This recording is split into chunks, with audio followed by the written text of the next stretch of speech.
Ayan, panibagong episode na naman na Blessing in Tandem. At meron kaming kasama. We have some import for tonight's episode. Ito ay, anong pangalan mo? Yolo. We have Kuya Jolo, ang makakasama natin tonight. At kasama namin siya sa ating gagawin na food tasting. Yes. Ayan, so, like what we've used to do. yes. Saan? Eating together, getting blessed together. Yan. Sige. Before si Kuya Jolo magbigay ng mga opinion niya dito sa ating mga food na i-feature tonight kasabay ng ating pag-aaral ng salita ng Diyos, siguro we start with a prayer. Sige, let's close our eyes. Kuya Jolo, everyone, Daddy. Lord, salamat po Panginoon sa gabing ito na binigay niyo po sa amin, Panginoon. Salamat po sa Friday na ito, sa nakatapos ng isang buong work week. Panginoon, salamat po sa lahat ng mga na-accomplish namin, Panginoon, ng mga gawain. Lord, sa aming pong pag-aaral ng inyong salita at sa aming pong ginagawang online palakasan, Panginoon, kayo po ang sumama sa amin at ganoon din po sa mga nakikinig. Panginoon, salamat po sa inyo sa pagkakataong ito, Panginoon, na may ganitong gawain, Panginoon, na bagamat hindi kami sama-sama, kami po ay lumalago sa inyo, Panginoon. Maraming pong salamat sa lahat ng blessing at sa aming pong kakainin. This we pray in Jesus' name. Amen. Amen! Ayan. So, itong mga, itong mga food na to na ating i-feature ay galing sa Myra's Pika-Pika. Turo. Turo-turo. Kung saan meron silang iba't ibang klase ng mga food. Nandyan na yung, ito muna, ano to? Hindi nakita. Ito ay, ano to? Kwek-kwek. Kwek-kwek, kikiam, fish balls, at One of the favorites. one of your Jolo's favorite, squid balls, at meron din tayo, Kuya Jolo. Jolo, ano to? This is, A cheese stick. cheese stick, and this one, It looks like yeah, it looks like Shanghai, and this one, siomai. Siomai. And of course, halo-halo. Sige, Halo. sabi ni ni Jolo, gusto niya daw i-taste. So, si Jolo yung magsasabi kung anong lasa. Sige na.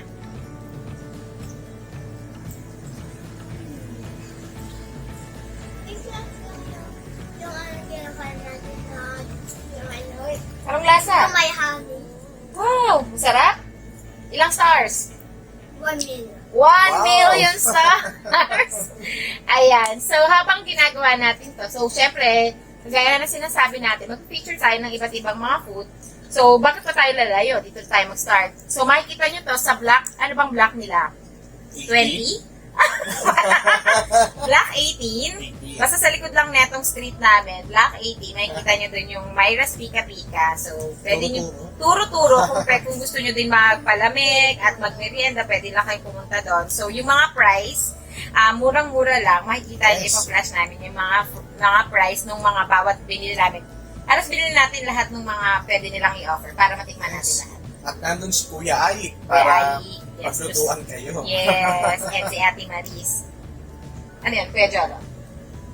And we are eating junk. This is a junk food.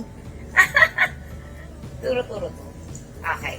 So, ayan, Kuya Jonald, ano ba yung topic natin for tonight? So for tonight, ang ating mga pag-aaralan, or rather, ang title ng ating pag-aaralan ay Thoughts to Ponder. Thoughts to Ponder. Wow, that's so partner. Parang malalim yun ah. Parang pang sayo lang yata itong topic na to ah. Nalulod nga rin ako. Ikaw ba, Ate Melo, if you're going to be asked, what ponder means to you? Kuya Jolo, Dok, no?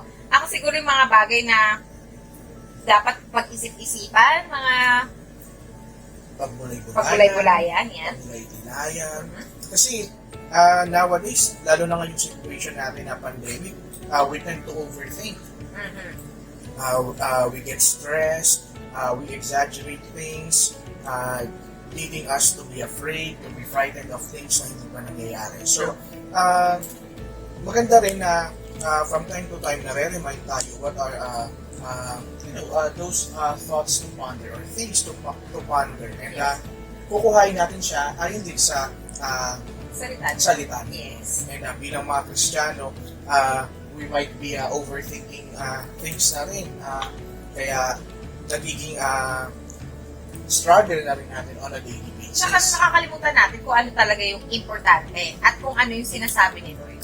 Yes. Kasi True. kung nakakalimutan natin, dahil mas natatalo na tayo ng mga bagay-bagay na nangyayari. Yes, lalo na.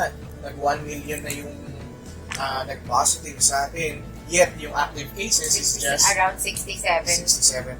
Basta or less than something, 70 na lang as of yesterday. Yeah, so yung mga na-highlight sa media, tends to frighten us instead of encourage us, which is why we really need the Lord, His Word.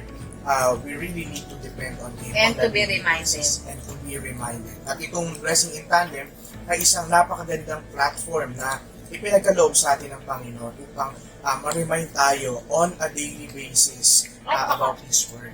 At makapagpalakasan tayo Yes. online. Exactly. And I believe, kasabay rin namin kayong kumakain ngayong hapunan. So, pagsaluhan natin ang salita ng Panginoon habang kumakain tayo. So, para sa ating unang point, Ate Melo, the first thought to ponder natin is, money can be earned. Money can be earned. Ikaw, Ate Melo, when you hear that phrase, money can be earned, anong unang lumalabas, anong unang mong naiisip? Do not love money. Yung parang wag ka lang dun mabuhay. Yes. Huwag kang mabuhay para lang kumita ng pera, kung hindi. At the same time, i-enjoy mo yung, i-enjoy mo yung living. Ano ba yun? Parang, Yeah, yung may ano yung kasabihan na yun? kay Dolly Parton, she said, don't get so busy making a living that you forget to make a life. Yes. So ito na yung mga nag-OT na ng double shift. Dahil ang taas na ng bayaran ko, dami kong babayaran, and the likes. Pero wala namang masama, Kuya Jared, sa pag-OT. Yes. Pero, syempre, you have to listen to your body. Parang, if you think na kaya mo pa, and wala kang nako-compromise sa Yes. family time mo, and of course, your time with the Lord, then be it kung talagang hinihingi ng pagkakataon eh. Hindi naman Yes. ibig sabihin, porket nag-OT ka, you're being sinful. That's not true. Kung hindi, may mga bagay lang na hinihingi kasi ng pagkakataon. As long as walang nako-compromise, naaalagaan mo pa rin yung family mo and your time with the Lord, yung balanced life lang eh.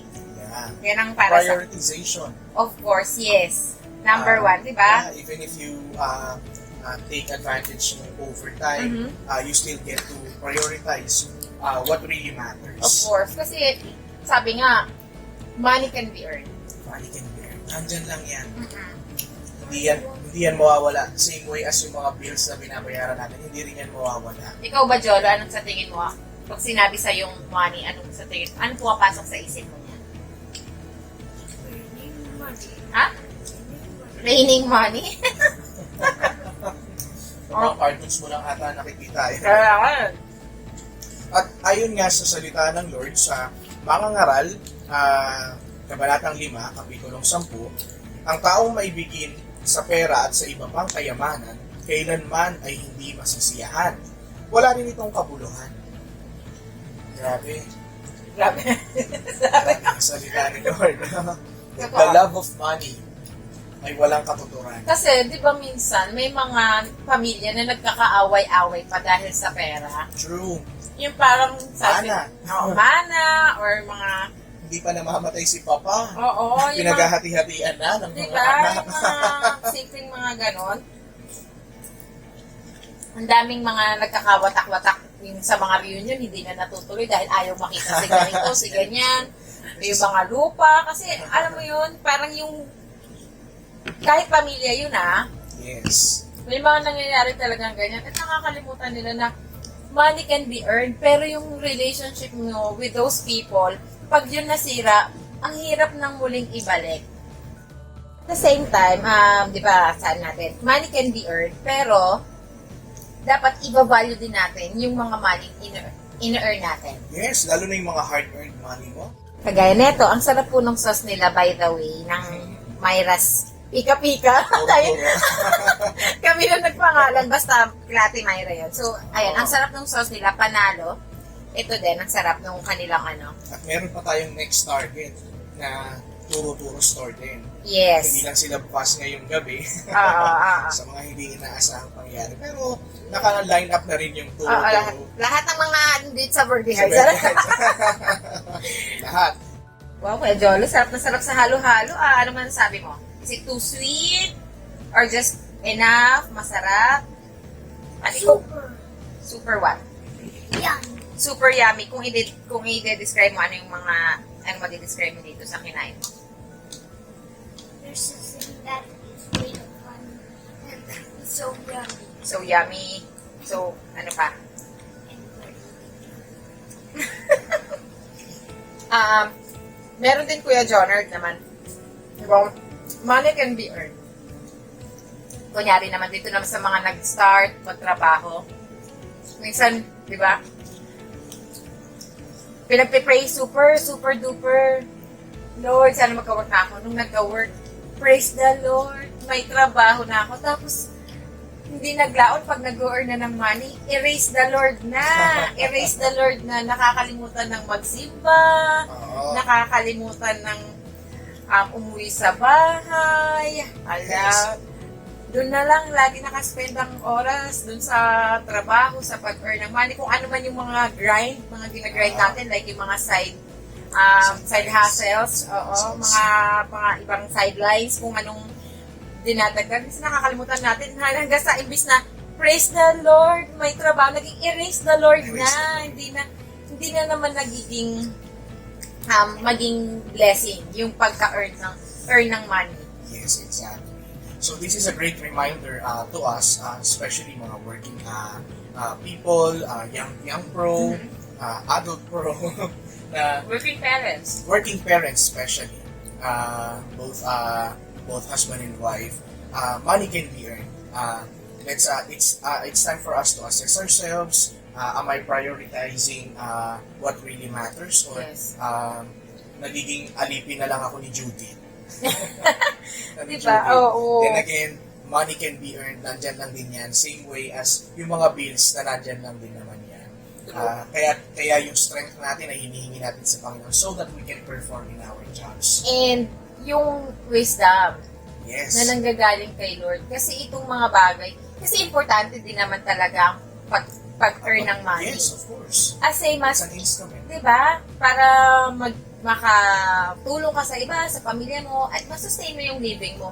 Pero at the same time, this is as important as your family, your relationship with other people, and with your relationship with the Lord. So, kailangan balance yung lahat ng bagay. Pero minsan, ang hirap eh. Kaya, dito papasok na kailangan natin humingi ng wisdom kay Lord. Lord, Yes. ano talaga yung dapat kong i-prioritize Yes. sa ngayon? Kasi ako naniniwala kaya Jonathan, may mga punto talaga sa buhay natin. So, given to na si Lord lagi ang priority natin, sa lahat ng priority natin, si Lord ang above everything. Yes. So, hindi siya yung number one, kung hindi siya yung above of all our priorities. Kasi minsan, ang hinihingi ng pagkakataon kung hindi mag-work kasi super dami ng work. Yes. Pero, minsan naman, hinihingi ng pagkakataon, i-spend mo yung time sa family mo. Yes. Kasi hindi mo napapansin, lumalaki na pala yung anak mo. Ang dami niya na palang milestone na wala ka. Yes. Tapos yung mga events na dapat nandun ka. And ganun din naman sa mga anak, sa kanilang mga parents. Habang nag-earn ka ng money, huwag mong kalimutan na yung parents mo tumatanda din. Huwag ka lang puro work ng work na yung mga parents mo nakakalimutan mo pala. Pagka uwi mo ng bahay na, ganito na pala yung status nila, ganyan-ganyan. Para sa ating second thought to ponder, that would be conflicts can be resolved.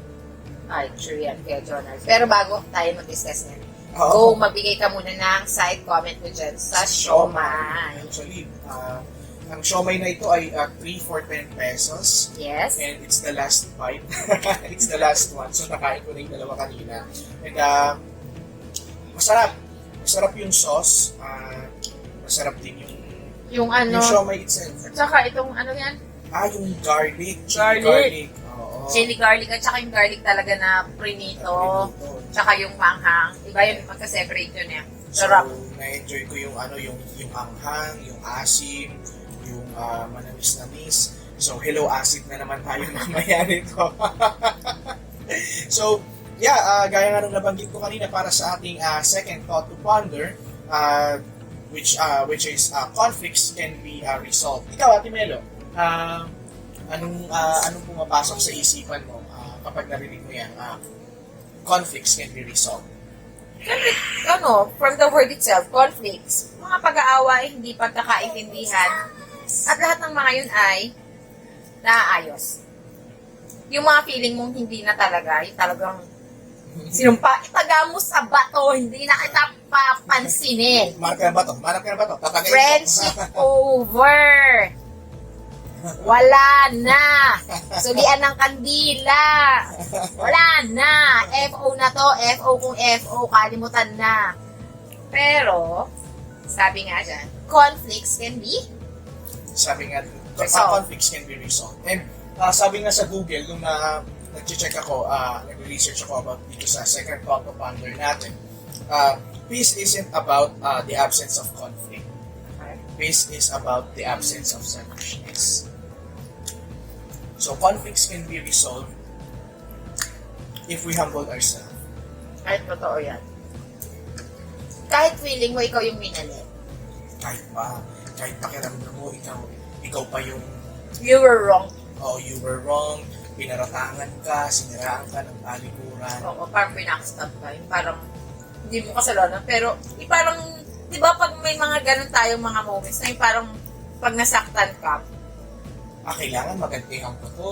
kasi may mga point talaga sa buhay natin na pag nasaktan tayo, talagang ayaw mo talagang, hindi wala kang balik. Oo. Yung sa sobrang sakit, nako, manda ka lang talaga. Dapat 1 plus 1 equals 2. Di ba? Ang ngipin sa ngipin. Mata sa mata kung ano ginawa sa'yo. Pero sabi mo nga, yung peace ay hindi siya about the absence of conflicts. Kung hindi, if you humble yourself, kasi kagaya niyan, kahit ikaw pa yung namali, pero pag ginusto mo talaga na, hindi, sige, let go ko na lang to. And then, dun matatapos yung conflict. Sa'yo pala, kahit hindi mag-sorry yung tao na yun eh. Yes, exactly. Which is why forgiveness is a decision. Yeah. I-decide mo forgive whether or not na-receive mo yung sorry na hinihintay mo. Because you do it for yourself. You don't do it for the other person. Yes. You humble, and at the same time, you humble yourself. Because tayo ay pinatawad lamang din sa ating mga kasalanan ng Panginoon. Which is why, sino ba tayo para hindi magpatawad din?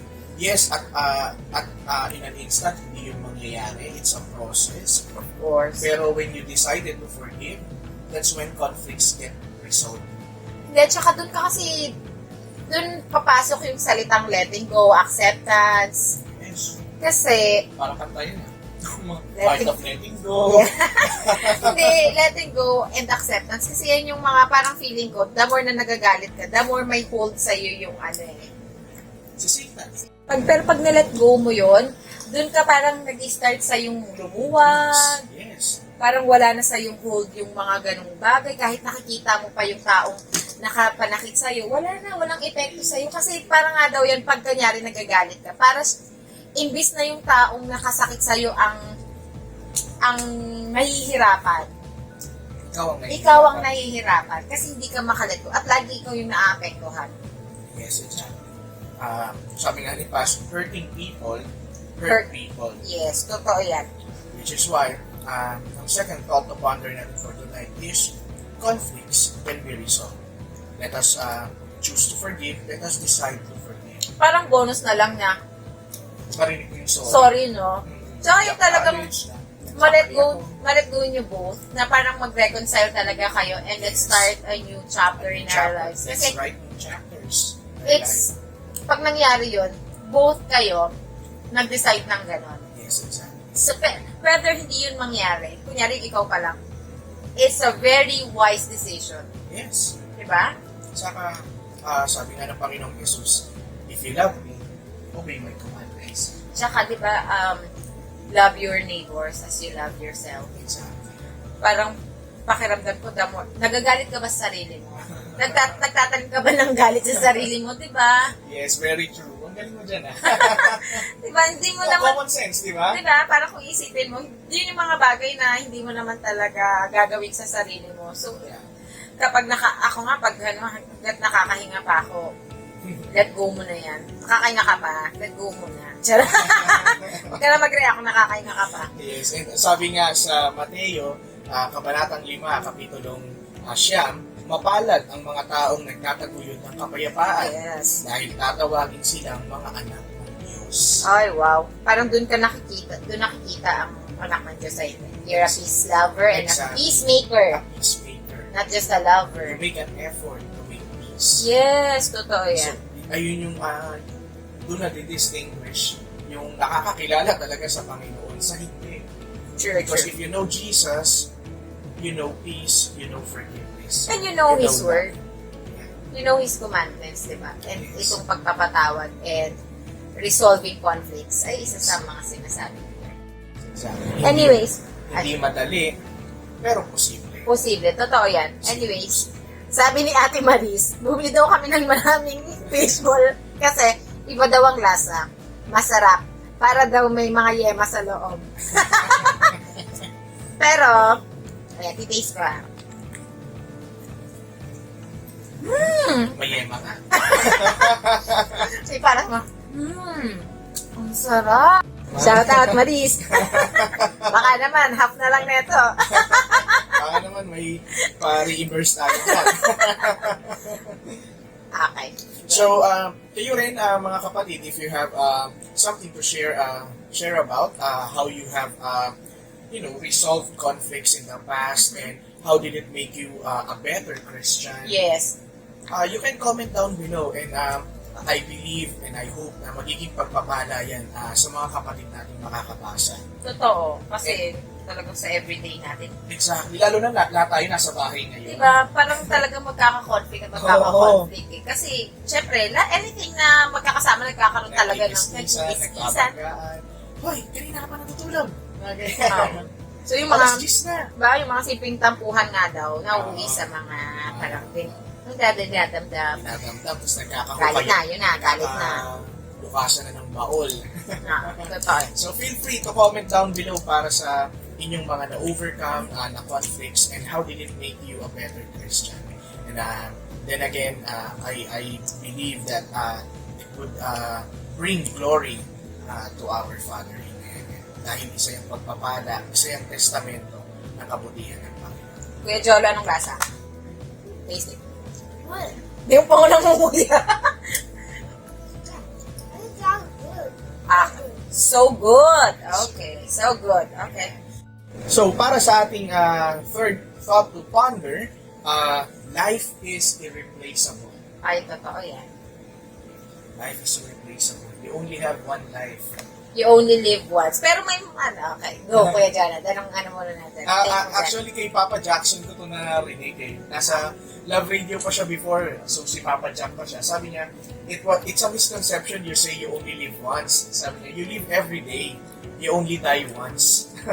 Which is actually something biblical kasi sinabi niya sa salita ni Lord, ang tao ay isang beses lamang mamatay at pagkatapos noon ay paghuhukom na. So, napaisip din ako doon. Sabi nagiging License oo, to do anything. to do extreme things. Sige, gagawin ko to kasi I only live once. I-risk ko yung buhay ko, skydiving, parkour. Ito, kahit sa Facebook, pag napapanood ko to, pinagpapawisan yung kamay ko eh. Yung nagpa-parkour ng building to building. Tapos, Hindi ba ito matalagad? oo, Ay, parang ano? urban ninjas. Yung mga ganun. Nagpa-parkour. Sabi ko, why are they risking their lives for such things? Kasi talaga Death never. is certain. Diba? Ako maliban sa nervyosa ako, ayoko din ng mga ganyang mga bungee jumping. At saka yung kahit pag nagta-travel, yung usong-uso, diba? Ano ba yung tawag? Yung tatalong ka sa Cliff falls? diving. Cliff diving. Kahit nakasuot pa ng naku, takot na takot talaga ako. Yan yung mga bagay na parang ayokong gawin.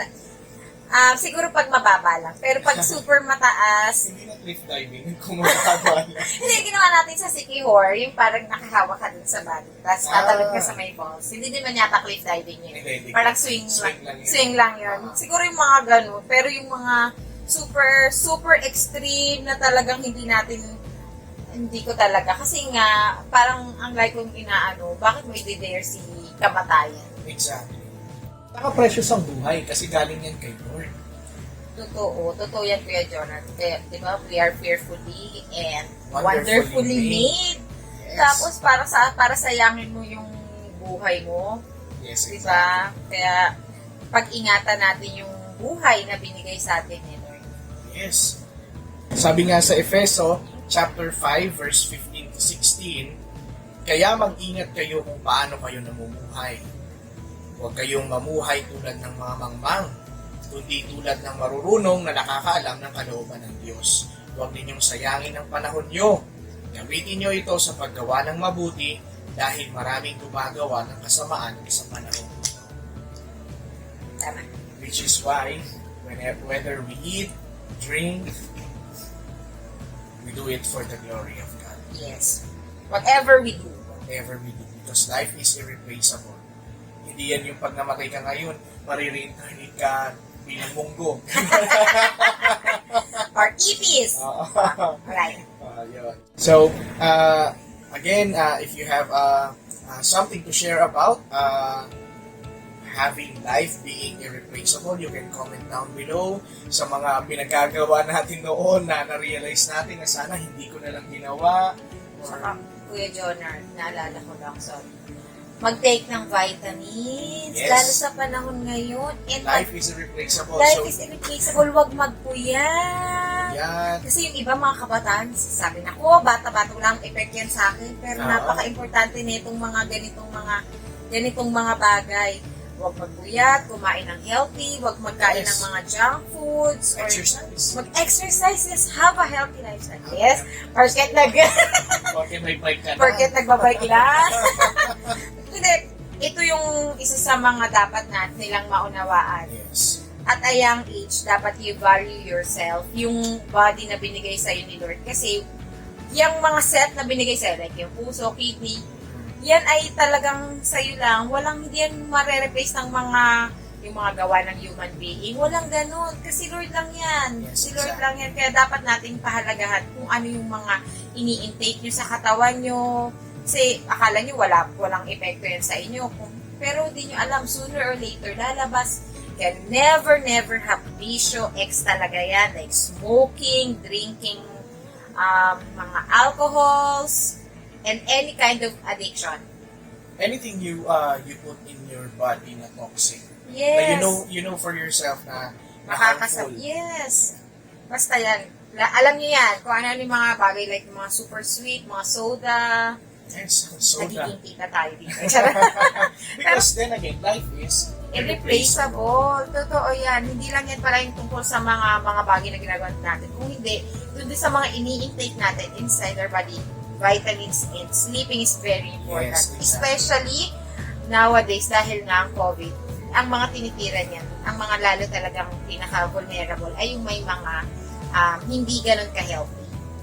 Diba? Kaya Yes, so, exactly. kailangan natin pangalagaan ng ating sarili, eat healthy foods, and how many glasses of water should you drink in a day?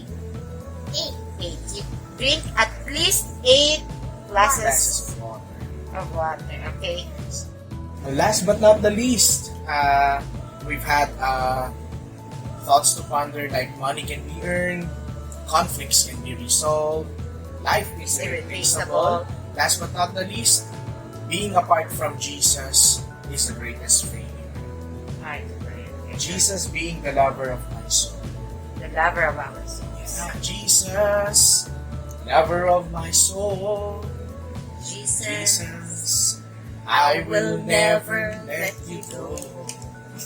Tama na kayo dyan. Ah. Namakalintan ako. Oo nga, nandito na rin ako eh. Nakakoras na ba? Charot. Sabi nga sa Juan, Kabanatang 3, Kapitulong 16, sapagkat ganito na lamang ang pag-ibig ng Diyos sa mga tao sa sanlibutan.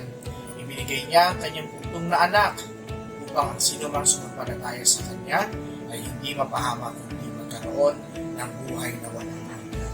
True. So, not knowing Jesus is a great failure. So, yeah. And gaya ng lagi nababanggit ni Pastor, wag mong hayaang sa'yo huminto. True. Not having a relationship with the Lord. Yes, saka sa'yo lang huminto. Hindi mo na ipakilala si Sa Jesus iba. sa ibang tao, sa mga taong malalapit sa'yo. Taong mahal mo, di ba? Kaya sa ating mga nakikinig ngayon, tingnan nyo, yung effort din natin sa social media. Kasi ang hirap nga naman mag face-to-face ng pagbabahagi ng salita ng Diyos. Kaya nandiyan na yung social media na ginagawa natin yung mga ginagamit natin sa platform para magbahagi din ng salita ng Diyos. Kasi ayaw natin yung mga taong nakapaligid sa atin, especially yung mga importanteng tao sa atin, ay hindi makakilala sa Panginoon during their lifetime. Kasi para nga lang tayo daw ditong passers-by. Yes. Ang totoo talagang buhay ay yung eternal life. Sila sa piling ng Panginoon. Diba? Kasabi nga natin kanina, death is certain.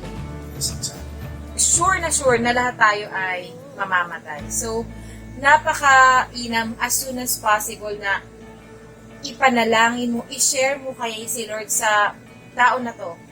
Kung ikaw may naiisip kang tao ngayon na gusto mong ibahagi sa kanya si Lord, this may be the sign. Ito na Yes. yon. Ito na yon, i-share mo si Lord sa kanya kasi hindi mo alam kung hanggang kailan eh. Kaya mas maganda na sure tayo na itong tao na to, yung mga tao mahalaga sa atin, na kapag natapos yung buhay nila, pupunta talaga sila kay Lord. Kasi minsan naririnig ko, masaya na siya kung nasan man siya. Maganda lang yung sabihin kapag alam mong Christian at alam mong may relationship siya Exactly. talaga kay Lord eh. Pero kapag wala, Not really sure.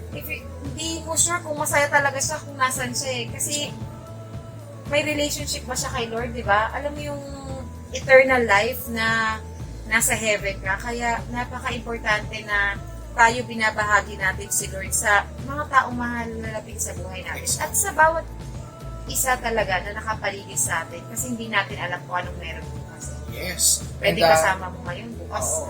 Wala na. And wag na nating hintayin yung regret. Yes. Sana na-share ko man lang si Jesus sa kanya kahit saglit lang. Let us be bold in sharing Jesus. Hindi tayo hahayaan ng Panginoon na ibahagi ang Panginoong Jesus ang kanyang salita nang hindi niya tayo i-equip, hindi niya tayo paghahandain. We just have to be courageous. Yes. We have just to be bold. At ang mag-guide na lang sa atin ay ang Holy Spirit. True. And it's gonna be a great joy of our spirit kapag nagumpayan natin yan or kapag nagawa natin or nagkaroon tayo ng boldness to share Jesus to others. Diba? Kasi minsan maririnig natin kung sana masaya siya, kung nasan siya ngayon. Tsaka, diba, sana nasa ka ngayon, nasa tahimik ng lugar. Imbis na makasabi natin yung mga sana. Oo. Maganda yung sure tayo na Exactly. kay Lord talaga. Kaya, Yes. doon ako, yun yung naging encouragement ayun yung nagpapabuhay ng loob ko na mas magbahagi. Kasi ayoko yung sinasabi na sana masaya siya kung nasan siya ngayon. Kasi alam mo yung katotohanan eh. Oo. Kapag wala ka kay Jesus, wala kang eternal. Wala kang buhay na walang hanggan. Yes, Diba? kasi nga sabi sa Juan 14 verse 6, sumagot si Jesus, "Ako ang daan, ang katotohanan at ang buhay, walang makakarating sa Ama kung hindi sa pamamagitan ko." Si Jesus lamang ang tanging daan. Walang ibang daan. Ang Panginoong Jesus lamang. Gusto natin makapunta sa langit, gusto natin ang mga mahal natin sa buhay ay mapunta sa langit. Kapiling ng Diyos Ama. Let's share Jesus. Yes, totoo. Let's share Jesus. Talagang gamitin natin lahat ng mga pagkakataon. Laging may opportunity Yes. to share Jesus. Let's just grab it. Let's be courageous. Let's be bold. Yan nga, di ba, sabi ko kanina, hindi na lang siya necessarily face-to-face. Kung hindi, dyan na yung mga virtual, Yes. like, itong mga to, online palakasan natin, mga blessing in tandem sessions, mga Facebook accounts ng LUTC, mga Facebook posts, lahat yan. Pwede mong i-share or i-send sa kanya sa messenger, then doon ka mag-start. Yes, exactly. Mag-open ng conversation doon sa taong gusto mong bahaginan ng salita ng Diyos. Encourage mo kung meron siyang prayer request. Yes. Lagi mong tanungin. Lagi mong hayain. Totoo yan. Don't let it stop Sa'yo. sa'yo. Tama. So, sa ating, just to make a quick recap of what we have talked about for tonight, with the thoughts to ponder, ang una ay, money can be earned. Yes, money can be earned. Pangalawa, conflicts can Can be be resolved. resolved. Pangatlo. Life is irreplaceable. Pang-apat. Being apart from Jesus is the greatest failure. Failure. Yes.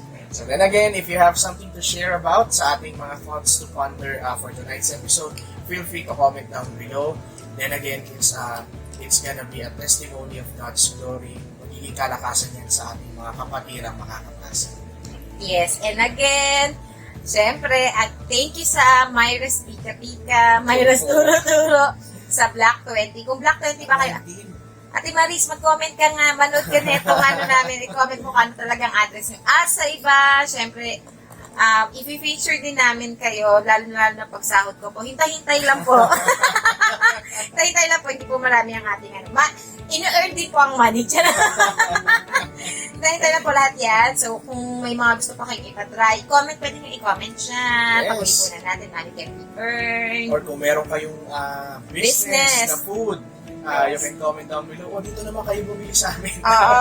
Kung may milk tea, pizza, Yes. anything na pwede nating gawin. And we're gonna be more than happy to buy your products para ma-feature sa next episode ng Blessing in Tandem! Bye, guys! Bye! Bye!